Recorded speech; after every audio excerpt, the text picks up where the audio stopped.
Hey everybody, it's Crazy Fangirl Shy. We hope you guys are having an amazing day, and we are back with Andor, the finale, Season 2, Episode 12, Jedha, Kyber, Erso.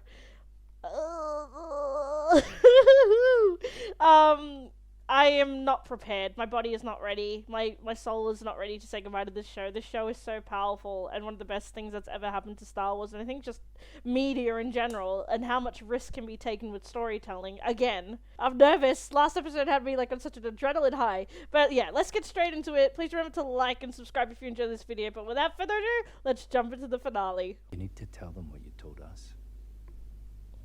Agreed. Leaving you here.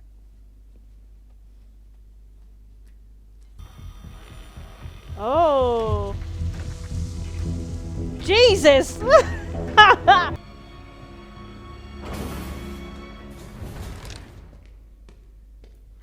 can stop right there! Hold your fire. Okay. He's gonna take... Kay's not gonna get there in time.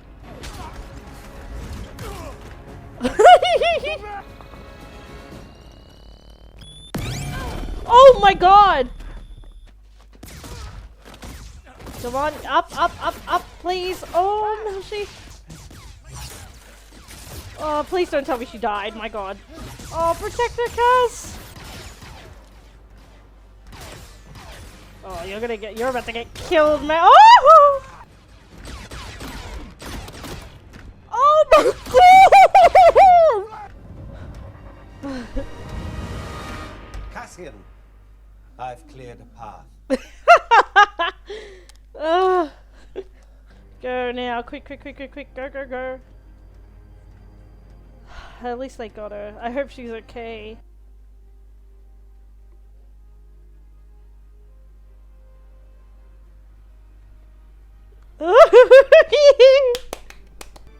Tell me why, whenever I'm being scolded for troubling you, I'm reminded the rebellion is bigger than all of us. No, you're on Jedha, Saw. We know you're picking off Imperial transports. We're trying to share what we hear about how dangerous that is making things for all of your problems. You have no idea where I am. The Empire that's after you, Saw, not us. If only you could fight, as well as you lie. Yeah, it was his lady sure use. it's He's in so Jedha? They're still transmitting. Sir. You know the protocol. Scramble. He's there too. Take it to the sick bay. Cassian is in Where's so those much guys? trouble. Went to save Luthen Rail. Luthen is dead. Found Kleya at the old safe house. Luthen Rail had a source in the ISB, a supervisor, a story for the manufacture of a weapon. The energy project. That's hardly a secret. We've been funding it for years. Without details or inspections. What kind of a weapon are we talking about? I don't know about the weapon. Then what's the point? I'm just reporting what he was told. It sounds like a paranoid fantasy. Luthen Rail died for this. And how has that been verified? Are you serious? Captain. It's hard not to wonder if your judgment here might be less than objective. What do you I mean? have to disagree. It's everything I know about Luthen that makes me believe this is real. With liars. Did you know him?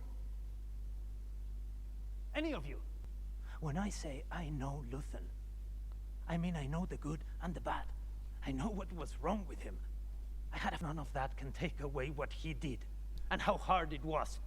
Insulting to hear him run down by people who have given a fraction of his sacrifice to this rebellion. Enough! It's true though. A lot can happen in a year, wouldn't you agree? He Bail. stayed on course. This is active intelligence. More like puffed up speculation. Oh We will my follow up god. tomorrow. Requesting permission to visit the infirmary. Permission granted. Thank you, Mon. Screw you, Organa, for this moment only. I love him, but goddamn, pissed me off just then.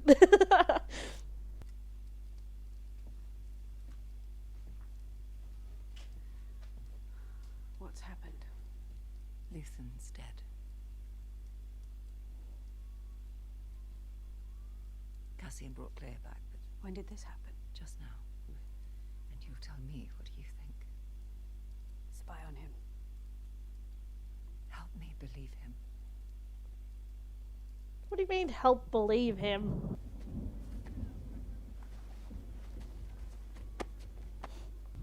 He's dead, Will. Oh, Will. He made it worth it.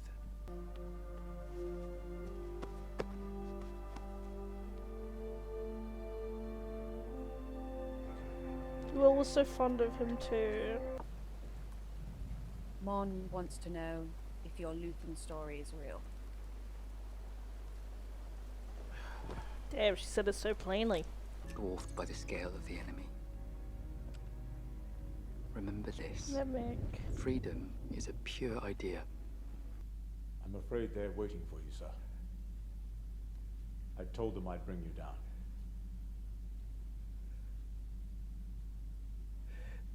May I have a moment to collect my thoughts? Are they going to try and arrest him? Oh my god. I think he's gonna do something. Yeah, I was gonna say.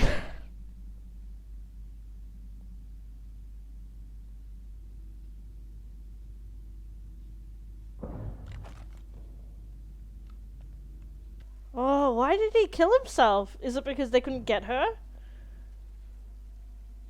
I'm guessing so. You should reconnect with Bix. She's safe, isn't she? That's what I hear. Once this settles down.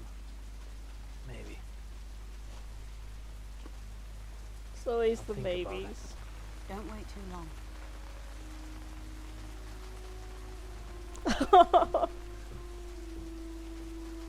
God, why? I have friends everywhere. You're here with friends.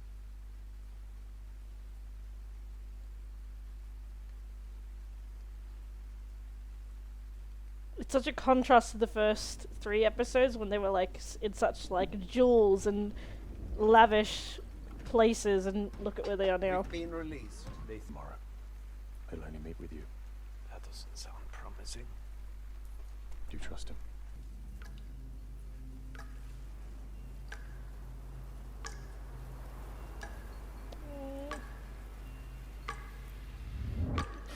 Jesus. Ugh. He still Waking dreams of his humans sister. always- The man you do not like is here. Excuse us, God, K2. General Draven has your orders. Proceed to your contact, learn what you can. Do it quickly. Can I ask what changed? Mon. If I die fighting the Empire, I want to go down swinging. You find that amusing? It's annoying how we know so much information versus what they know, and we know all their fates.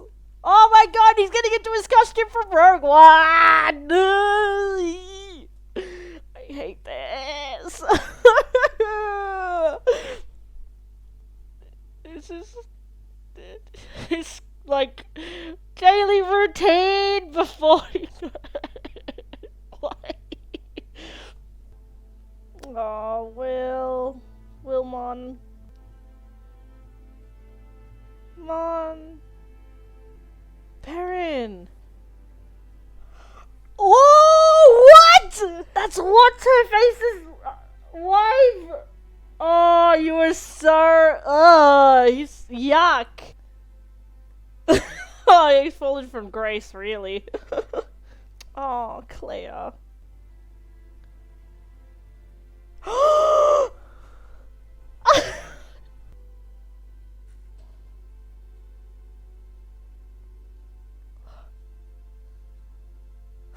Dedra. No, I think she's in one of those prisons. Oh.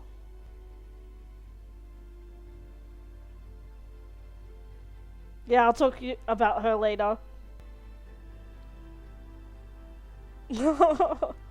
Oh my god.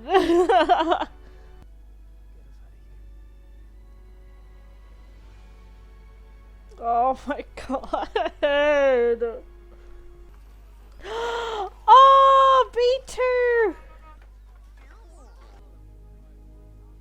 Is that Bix?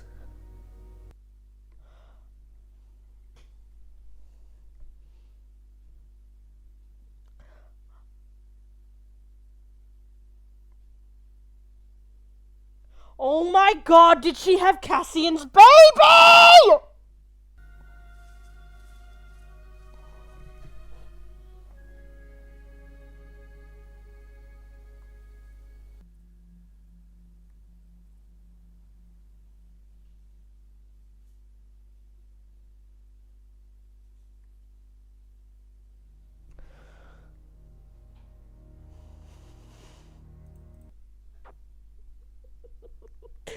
How dare I need to fucking walk. I'll be back. My god. Oh my god. How dare. Oh my god. Are you joking? Are you, oh my god. Are you actually joking me? What? I hate them so much. How? Oh my god. How? Oh my god. I can't even. You're telling me that Cassian could have gone back and he could have had a wife, he could have had a kid, but no. Oh, I hate it. Oh my god. No, but I hate it because Bix could have known, or like should have known, that she was pregnant. If that is her kid, I'm believing that that's her kid. And that's Cassian's baby. Oh my god. Because it's been a year. It makes sense in a way. Oh. Oh my god. But I need to find the quote really quick. Obviously we're going to break down the episodes, but I need to find the quote where someone wrote it down about sort of like the what's it called? The comparison to Anakin and Cassian's story. Didn't think it would be so close to home, but I need to find it. Hold on. Oh, maybe did I not save it? Maybe I didn't. Shit.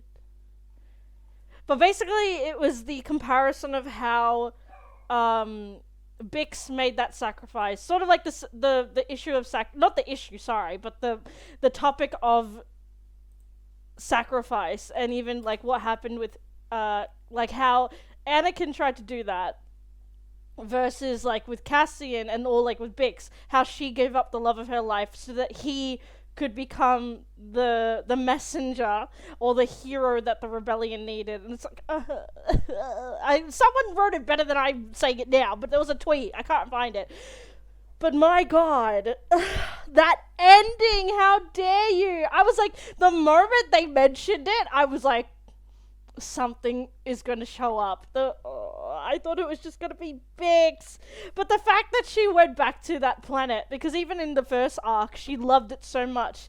And I think, let's start with Bix, and then we'll talk about the rest of the season as a whole. I think that's the beautiful thing. With her, it's such a testament to how strong she was in this whole thing. Because last season we saw her, I think we all had mixed feelings about her, but also just like her strength to come out as a survivor, learning to try and live again, even with that PTSD. Then I'm gonna even say it, someone tried to rape her, and she still survived that, worked so hard to overcome all the pain that came from that, and for being abused and used by the Empire, and she became an instrument for the rebellion, but became even more than that. She sacrificed the love of her life. They could have run away together, and yet she knew that Cassian Andor was meant for something more.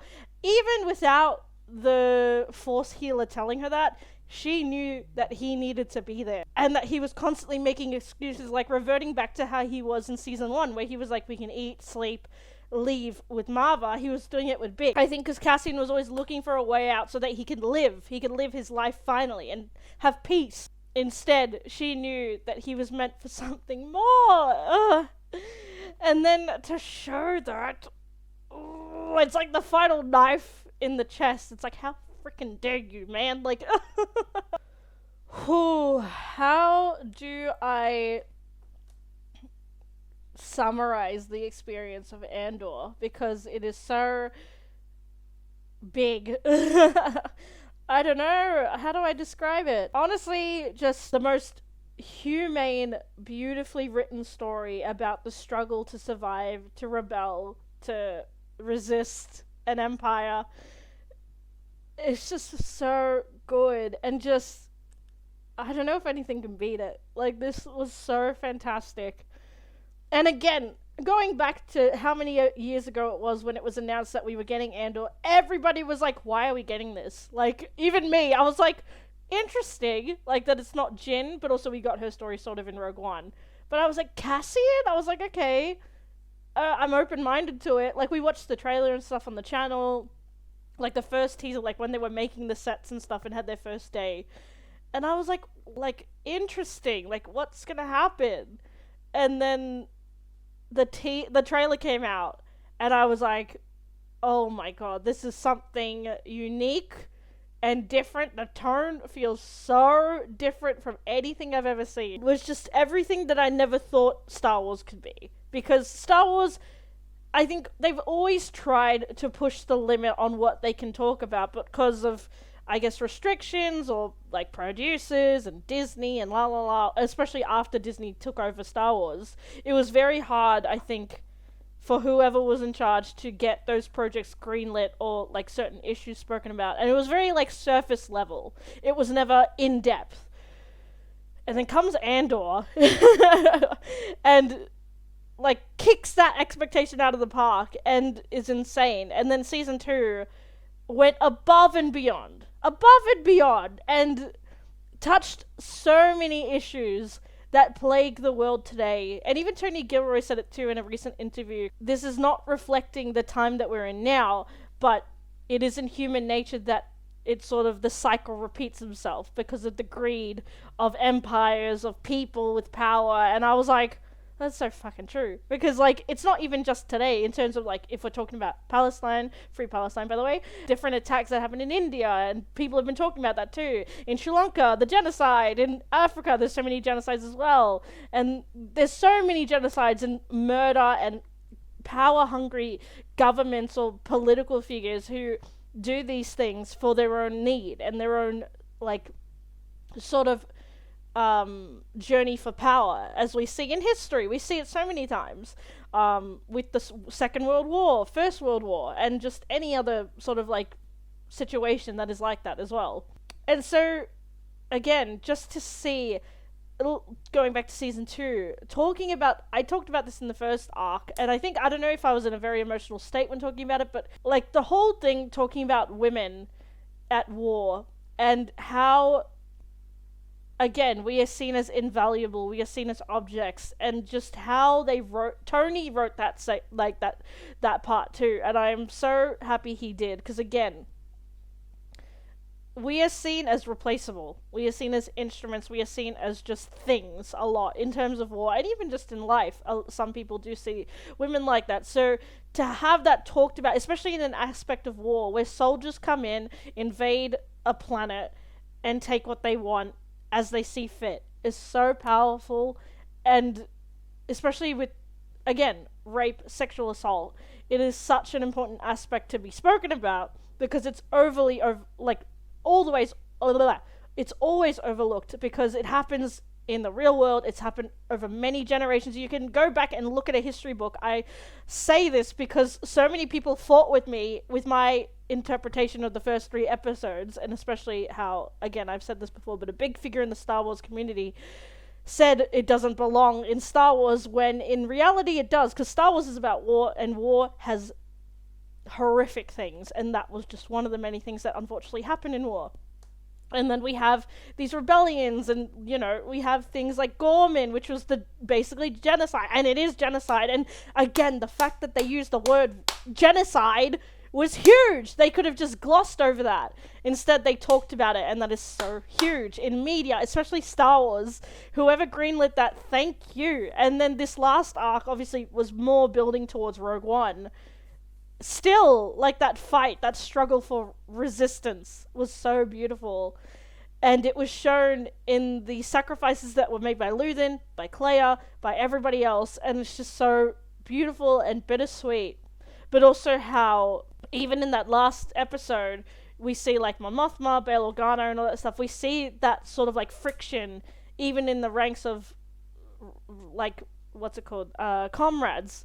You know, Bail's like, no, we can't trust Andor just yet, la la la, and then, you know, all of them are just like against Luthen. Even though Luthen is such a complicated character, he's the one who built all this. He was a big part of making it work.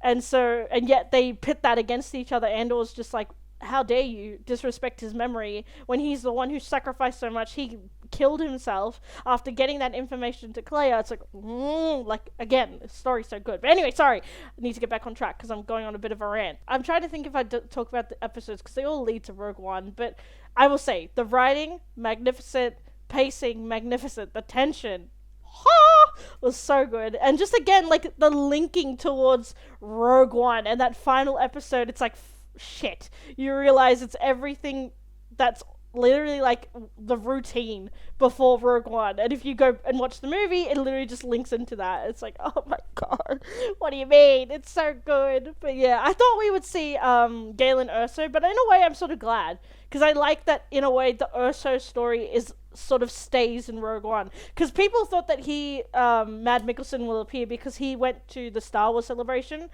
and I was like, oh yeah, maybe, but it's a very slim chance. But I'm glad in a way that we didn't see him. Now, I think what I'll do is, again, like, season overall, I basically talked about it already, but still, 10 out of 10, even 100 out of 10, because it blew everything out of proportion for me. It was absolutely magnificent. The fact, again, there was so many topics I was so shocked by that they were even talking about. It was so good. But I want to talk about the characters who we met along the way and how they were fleshed out and we saw so much life brought to them. I really want to talk about that. So let's start off with Kleya. Now, I love that we did get to see her past with Luthen a little bit and how he introduced her to this resistance life, how many sacrifices they're going to have to make, but also that bond that they had, because yes, we saw it all the time, even in the last few episodes of this season when they went to the party, and how tense their relationship was, like him sort of blaming her and her sort of having to calm him down and sort of put him in his place and be like, no, you need to listen to me and we need to do this together, otherwise it's not going to work. And then them walking away from that situation with laughter and, like, you know, a victory in a way. And the fact that they did, and thinking about it now, is very much like father and daughter. You'll fight with your parents and then walk away from a situation where you're laughing and, you know, you move on, as is life. And I don't know, I find that so bittersweet in a way. Like, it's so nice, and so lovely. And then Luthen, we'll talk about him because I talked about him briefly already, but what a complicated character he was. Because I remember there were so many times where I was like, I hate him, I like him, I hate him, I like him. But then I remember when he did that sunrise speech. Let's have a look at it, because I have it now up on running. I already said it before, but we need to look at it again. Calm, kindness, kinship, love. I've given up all chance at inner peace. I've made my mind a sunless space. I share my dreams with ghosts. I wake up every day to an equation I wrote 15 years ago from which there's only one conclusion. I'm damned for what I do. My anger, my ego, my unwillingness to yield, my eagerness to fight. They've set me on a path from which there is no escape. I yearn to be a savior against injustice without contemplating the cost, and by the time I looked down, there was no longer any ground beneath my feet. What is my sacrifice? I'm condemned to use the tools of my enemy to defeat them. I burn my decency for someone else's future. I burn my life to make a sunrise that I know I'll never see. And the ego that started this fight will never have a mirror or an audience or the light of gratitude. So what do I sacrifice? Everything. And that is perfection. It's one of the best bits of monologue anybody's ever said. It's just fantastic. And it summarizes him so beautifully. That's why I keep thinking about it every time we have him on screen. And even in that last bit, that line, I burn my life to make a sunrise that I know I'll never see. Every day he knew by staying on Coruscant longer, he knew he was going to die. He knew he was going to get caught. But he needed to stay there because he wanted to find out any information he'd give to the rebellion. He could have easily left and gone to Yavin so many years ago. if he wanted to, or go anywhere. But no, he stayed and listened and waited. And yes, he did kill Young, which I'm kind of sad about, but I sort of saw coming, but also was sort of shocked by, because I was like, oh shit, like, it was so sudden and didn't expect it. But the sacrifices he made, the decisions he had to make were so hard. Like, there are so many times when he sacrificed so many other people in the name of the rebellion. Like, even in season 1, what's his name? Danto Cregan, I think that was his name, sacrificed him because they were supposed to go and help him. Instead, they let him sort of burn so that they could do the rest of the work for the resistance. And then there's other people they've done that too. And he's made that decision, but he knows that it's for the greater good. And yet he always trusted Cassian every single time. And again, looking back on it, especially this season, we see how much he cares for this younger generation. He knows that he will never get to live a life where he's able to live freely, probably even not be able to have his own children or a wife or someone that he loves. And so it is so bittersweet. It is so sad. And yet he's one of my favorite characters after so many years of writing. Like, that is such an incredible character. That is not, he's not black and white, he's grey, and just, it's fantastic. And yeah, just Stellan Skarsgard, just what a performance. Like, incredible. Now let's talk about Dedra, because her writing has always been so unique. And even in the first season, I remember everybody being in shock because, like, we know that she works for the Empire, ISB. We know that she's not for the good side, and yet you rooted for her. A woman in this situation, she's intelligent, she's smart. And then I remember the moment that you realize sort of like her cruelty is when she starts to like talk to Bix, and then everyone's like, actually, nope, no, I don't like you anymore, nope, like, it's so interesting. The writing that Tony did for that is just incredible. Also, hi everybody, this is just a little bit of throwback because, talking about Dedra, because I just finished, but when I was talking about Dedra, I actually felt really sick, so I had to walk away and then come back. But, I did want to say how fitting her ending was as well for her, ending up in the prison that she was trying to put so many people in, and she deserves it. In a way, people are saying like she's a psychopath, but the crazy woman that she is, she deserves that ending. Because people are like saying like, what if she ended up on the Death Star and it just zooms out and she's on the Death Star? Would have been cool. But also, just I feel like it's so much more fitting that she's in prison and she doesn't get like any sort of satisfaction of whatever her achievements was. But in a way, there never was an achievement. She all like failed basically because of, in a way, her scavenging was so greedy. She got too greedy to the point where she, basically put the Death Star like plans into jeopardy. So fitting end for Dedra. And then let's talk about her relationship with Syril and Syril's story as well, actually interlinking. But her obsession with Axis and just how close she was in season 1 with Ferrix, and then leading to this weird interaction with Syril at the end of the season. But also, like, I think how her mind quickly like twisted and realized we are after the same thing. Perhaps we can, like, in a way, I can use him or work with him to get what I want. And so we do see that in this season where she does do that to him, sadly. I think there is some sort of weird care she has for him, as we do see, because I thought it was just ungenuine and just, but I think it's a strange chemistry between them, because even with the scene where they're going to have sex, and like even they're trying to like act like a romantic couple that's just not working, but they're so awkward. Like, I think because they're such awkward people with very different mindsets. Like him, it's because he's still working into his confidence, and then with her, she's not really focused on the romance of the relationship. It's more like, I need to focus on my work, and that's that. And so it's interesting to see the way that they work, but then the way that she uses him to get the information she needs and to do what like needs to be done for Krennic to get what he wants is just it's so messed up and twisted, and it's interesting, and just like that's intense character. Now moving on to Syril really quick. I really liked his season this time because he really And it's sad because he grew so much in his confidence and into what he wanted to be. And it was, in a way, beautiful to see that. I was like, oh, cool, but also you're not on the, like, rebellion side. And that's the thing. And people have been commentating on his story of how, like, tragic it is. Because he, in that moment, in the last, what is it, episode 9? No, episode 8. When he dies, but like before that, when he's standing sort of like watching the whole like fight unravel before him, and he sort of takes in the empire that he's worked for, like this is what he wanted, but how he's been abused by the system, and especially Dedra, for example, and like how his incredible like aspects could have been used for better, but then it all comes rushing back when he sees Cassian, and like how he feels wronged by Cassian because he didn't get his victory at the end of, or at the beginning of season 1, sorry, and that's his pain, like all his pain was focused on him, and the sad thing about that episode too, people have pointed it out, I completely didn't see it, but in that episode, Cassian remembers every single person, like resistance people, the whole boy, everybody except for him. And it's just like, oh my god, like, that's so insane. And also just because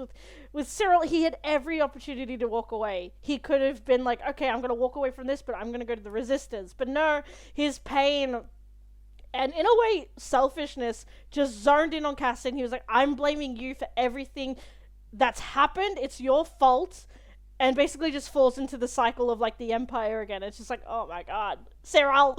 And he has that's the tragedy of it, because he has so much potential, and it looks like he is going to walk away before he gets shot. And it's like, oh god, sad. It's so sad. I think let's talk about Mon Mothma.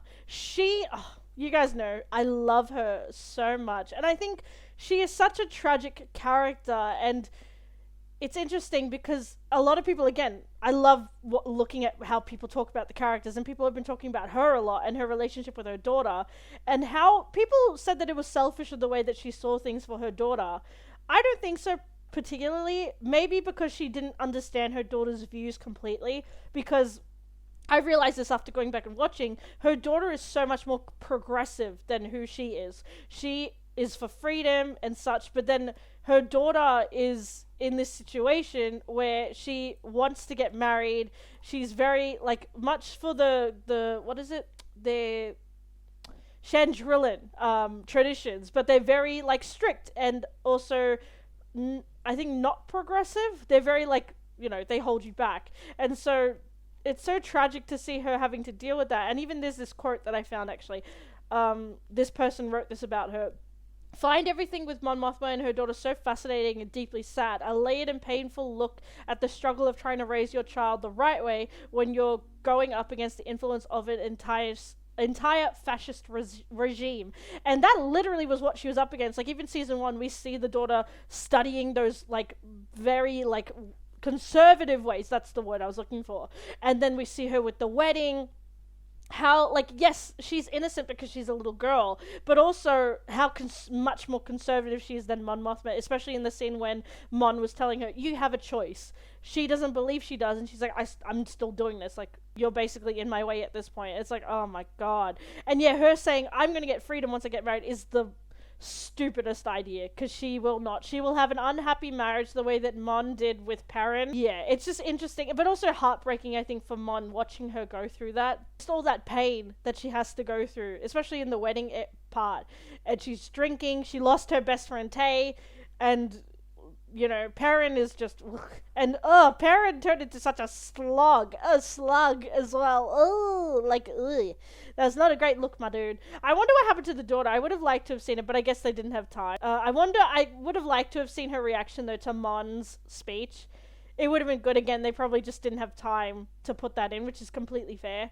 But I can imagine what it was, though. She probably would have gone on to talk badly about her mother and, you know, get favor for that. It would have been interesting. But yeah.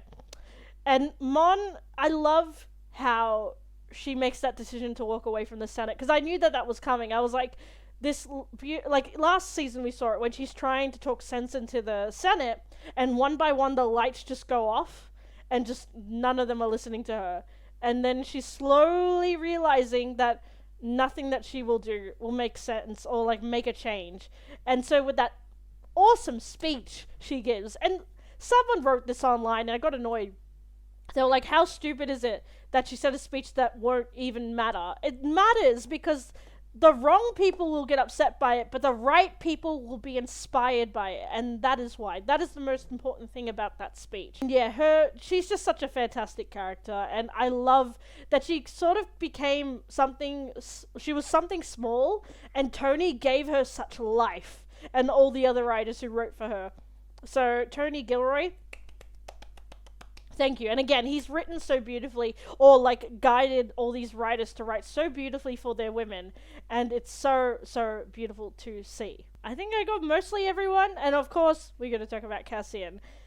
Now, let's quickly talk about the Force Healer, because I didn't talk about her much last week with the last arc, but I think she saw so much more, not only his death, but how integral of a messenger he would be. Like, obviously she says that, but again, he is the messenger, because he is going to find out the stuff about Erso, come back, do that, get Jyn, do all that stuff, and continue to be the messenger throughout it.